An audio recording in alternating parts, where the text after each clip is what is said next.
Very good morning to all of you. आप सभी का हमारा YouTube channel English teaching point पे वेलकम है। आज के क्लास में हम लोग 12th क्लास 100 मार्क्स हिंदी का फर्स्ट लेसन जिसका शीर्षक है बातचीत, जो बालकृष्ण भट्ट के द्वारा लिखा गया है। इस शीर्षक का हम लोग सारांश जानेंगे। इससे पहले मैं आपको इस शीर्षक का मुख्य भाव बता दूं।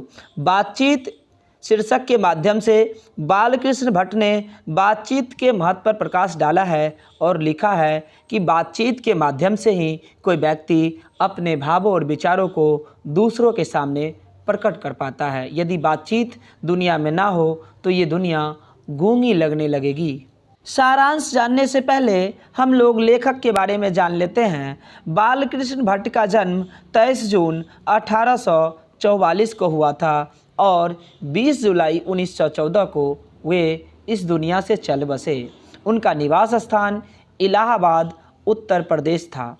वे आधुनिक काल के भारतेंदु युग के प्रमुख साहित्यकार के रूप में जाने जाते हैं।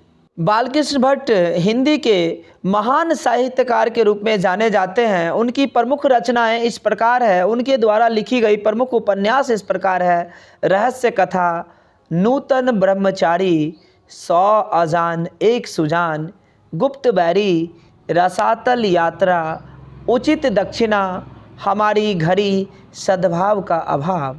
इनकी रचनाओं के बारे में जानना आपके लिए काफ़ी आवश्यक है, क्योंकि इससे related objective question board examination में पूछे जाते रहे हैं।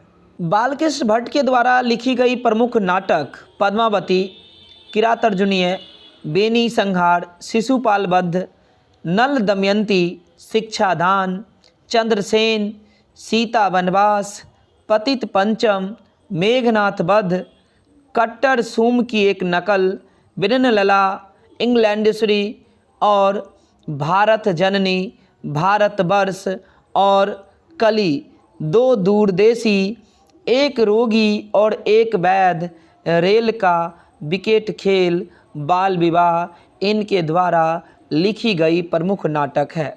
इन्होंने कुछ प्रहसन लिखा, जैसा काम वैसा परिणाम, नई रोशनी का विष, आचार विडंबन इत्यादि।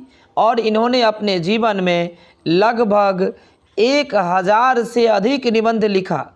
इन्होंने अपने जीवन में लगभग 1000 से अधिक निबंध लिखा। इनका निबंध संग्रह निबंध भट्टमाला के नाम से जाना जाता है। अब हम लोग बातचीत निबंध का सारांश जानते हैं। बातचीत शीर्षक निबंध आधुनिक काल के प्रसिद्ध निबंधकार बालकृष्ण भट्ट जी के द्वारा लिखा गया है।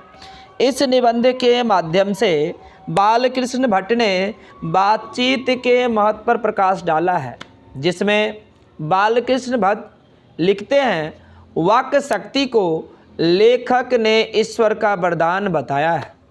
वाक्य शक्ति को लेखक ने ईश्वर का वरदान बताया है। मतलब इस पंक्ति के माध्यम से बालकृष्ण भट्ट कहना चाहते हैं कि ईश्वर ने मनुष्यों को जो बातचीत की शक्ति प्रदान की, यह एक वरदान के समान है, क्योंकि यदि मनुष्य में वाक्य शक्ति नहीं होती, तो व्यक्ति अपने भावों और विचारों को दूसरों के सामने प्रकट नहीं कर पाता। इसलिए बालकृष्ण भट्ट जी कहते हैं कि वाक्य शक्ति अगर मनुष्य में ना होती तो ना जाने इस गूंगी सृष्टि का क्या हाल होता। यदि बातचीत नहीं होती, यदि हम लोग आपस में बात नहीं करते, तो हम अपनी दिल की बात दूसरों को कह नहीं पाते, ना ही अपने विचारों को दूसरों के सामने प्रकट कर पाते। इसीलिए बालकृष्ण भट्ट जी कहते हैं कि बातचीत में वक्ता को स्पीच की तरह नाज नखरा जाहिर करने का मौका नहीं दिया जाता है।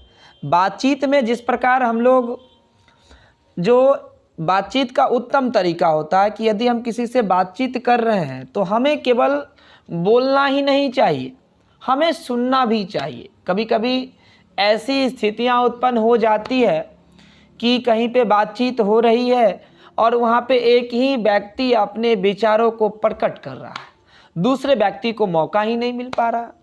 तो बातचीत के महत्व पर प्रकाश डाला है और बातचीत कैसे किया जाना चाहिए, बातचीत का उत्तम तरीका क्या है, इसमें उन्होंने एडिसन जी का भी विचार प्रकट किया है और बेन जॉनसन का भी विचार प्रकट किया है। दोनों महानुभावों ने बातचीत के उत्तम तरीके पर प्रकाश डाला है। एक विचारक के अनुसार दो व्यक्तियों के बीच बातचीत ही बातचीत का उत्तम तरीका होता है, क्योंकि जब दो व्यक्ति आपस में बात करते हैं तो अपने दिल की बातें दूसरे को कह पाते हैं। एज लाइक यदि आप लोग किसी भीड़ में है, सभी लोगों के बीच है और आप किसी को कुछ कहना चाह रहे हैं तो आप अपनी मन की बातें, आप अपनी दिल की बातें उसे नहीं कह पाइएगा। इसीलिए उन्होंने एक महानुभावों को विचार को प्रकट करते हुए लिखा कि दो व्यक्तियों के बीच बातचीत ही बातचीत का उत्तम तरीका हो सकता है, क्योंकि जब दो व्यक्ति आपस में बात करते हैं ना तो अपनी दिल की बातें दूसरे को कह पाते हैं। लेखक ने बातचीत के प्रकार को भी बताया है। एडिसन के अनुसार असल बातचीत सिर्फ दो ही व्यक्तियों के बीच हो सकती है, अर्थात जब दो लोग होते हैं तभी अपना दिल एक दूसरे के सामने खोल पाते हैं। मैंने पहले ही स्पष्ट किया कि जब दो व्यक्ति आपस में बात करते हैं तो अपनी मन की बातें, अपनी दिल की बातें स्पष्ट तरीके से दूसरों के सामने कह पाते हैं। और यदि भीड़ में होते हैं तो उन्हें संकोच होता है और हो सकता है जो बातें वे आपको बताने वाले हो, जो बातें वो व्यक्त करने वाले हो, वो व्यक्त नहीं कर पाते हैं। तो ये एग्जामिनेशन में क्वेश्चन आ सकता है कि बातचीत के विषय में एडिसन का क्या विचार था। काफ़ी महत्वपूर्ण प्रश्न है। इसमें सारांश यदि आप ध्यान से पढ़े और सुने तो मुझे उम्मीद है कि इससे रिलेटेड प्रश्न उत्तर आप आसानी से प्रश्नों को सॉल्व कर पाएंगे।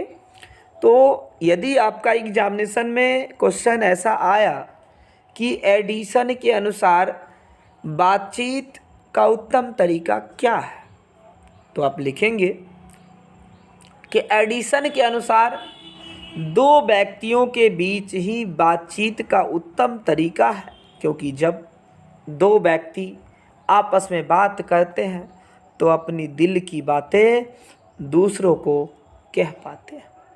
लेखक के अनुसार तीन लोगों के बीच बातचीत अंगूठी में जुड़ी नख के समान होती है। चार लोगों के बीच बातचीत केवल फॉर्मेलिटी होती है। अब तीन लोगों के बातचीत पर उन्होंने प्रकाश डाला है कि उस समय सही तरह से बात नहीं हो पाती है। जहाँ पे तीन लोग हो वहाँ पे दो व्यक्ति का अपना अलग अलग मत होगा, तो बातचीत तो हो सकती है तीन लोगों के बीच ही, लेकिन जो आपका व्यक्तिगत मसला होगा, जो आप व्यक्तिगत तरीके पर किसी खास व्यक्ति को कहना चाहते हैं, और इन दिनों तो मैं मानता हूँ कि मोबाइल फ़ोन के माध्यम से लोग बातचीत के उत्तम तरीका को अपनाते हैं कि जब वो मोबाइल फ़ोन पे बात कर रहे होते हैं तो दो ही व्यक्ति होते हैं और लोग अपनी दिल की बातें एक दूसरे को कह पाते हैं, पूरे क्लियर रूप में कह पाते हैं। आगे बालकृष्ण भट्ट जी लिखते हैं कि चार लोगों के बीच बातचीत केवल फॉर्मेलिटी होती है। फॉर्मेलिटी बातचीत तो रियल रूप में नहीं हो पाती है, केवल फॉर्मेलिटी निभा रही होती है ऐसी बातचीत। आगे लेखक कहते हैं कि यूरोप के लोगों में बातचीत का हुनर है, जिसे हम आर्ट ऑफ कन्वर्सेशन कहते हैं। ये एग्जामिनेशन में क्वेश्चन बार बार पूछा जाता रहा है कि आर्ट ऑफ कन्वर्सेशन से आप क्या मतलब बातचीत की कला से आप क्या समझते हैं। तो बातचीत करने का उत्तम तरीका यह है कि बातचीत के दौरान केवल हमें बोलना ही नहीं चाहिए, हमें सुनने का भी प्रयास करना चाहिए। हमें यदि हम चार पांच व्यक्तियों के बीच बातचीत कर रहे हैं तो हमें दूसरे व्यक्ति को भी मौका देना चाहिए, उन्हें भी अपने विचारों को प्रकट करने का हक है। वो भी अपने बातों को जब तक प्रकट नहीं करेंगे हम उनकी भावनाओं को समझ नहीं पाएंगे। तो बातचीत का जो उत्तम तरीका है, बातचीत का जो एक शैली है, उसे हम आर्ट ऑफ कन्वर्सेशन कहते हैं। और ऐसा हुनर यूरोप के लोगों में है, ऐसा कवि मानते हैं, लेखक मानते हैं, और मैं मानता हूँ हमारे इंडियंस जो है, हमारे भारतीय जो हैं, उनमें भी बातचीत का उत्तम गुण है। वो भी अपने बातों को सुस्पष्ट तरीके से, व्यक्तिगत तरीके से हो चाहे भीड़ में हो, रख पाते हैं। उन्हें भी बातचीत का काफ़ी अनुभव है और उनकी बातचीत भी हमें सुनने में काफ़ी प्रिय लगती है। आगे बालकृष्ण भट्ट जी कहते हैं, इनके प्रसंग को सुन के कान को अत्यंत सुख मिलता है। अब होते कुछ लोगों के पास बातचीत करने का शैली होता है, वो सुनते भी हैं, वो बोलते भी हैं, तो ऐसी बातचीत हमें सुनने में, हमारे कानों को सुनने में प्रिय लगता है, कर्ण प्रिय होती है ऐसी बातचीत। तो ऐसे बातचीत से आपको सुख मिलता भी होगा। और मैंने तो बोला कि सच्ची सुख आप लोग को जब आप लोग फ़ोन पे व्यक्तिगत तरीके से किसी से बात कर रहे होंगे, काफ़ी आनंद मिलता होगा। कभी इसे सुहृद गोष्ठी कहते हैं, जिस समय हमें सुनने पर सुख मिले। आगे बालकृष्ण भट्ट जी अंत में कहते हैं कि हमें अपने अंदर ऐसी शक्ति पैदा करनी चाहिए जिससे हम अपने आप बातचीत कर ले। बातचीत का यही उत्तम तरीका है। ये बालकृष्ण भट्ट जी का मत है कि यदि हम अपने आप से बात कर ले, यदि हम खुद से बात कर ले, तो ये बातचीत का उत्तम तरीका है। मैं मानता हूँ कि दो व्यक्तियों के बीच बातचीत ही बातचीत का उत्तम तरीका है, क्योंकि जब दो व्यक्ति आपस में बात करते हैं तो अपनी दिल की बातें दूसरों को कह पाते हैं। वैसे सभी लोगों को अपना विचार प्रकट करने का अधिकार है, सभी लोगों की अपनी अपनी निजी राय होती है। तो आज के लिए इतना ही। टेक केयर, फिर मिलते हैं नेक्स्ट क्लास में। यदि अभी तक आपने हमारे चैनल को सब्सक्राइब नहीं किया है तो प्लीज़ इसे सब्सक्राइब कर दीजिएगा। और यदि आपको यह वीडियो आपके एग्जामिनेशन के दृष्टिकोण से और आपके लिए उपयोगी लगे तो इसे प्लीज़ लाइक भी कर दीजिएगा। ओके, टेक केयर, फिर मिलते हैं नेक्स्ट क्लास में। ओके।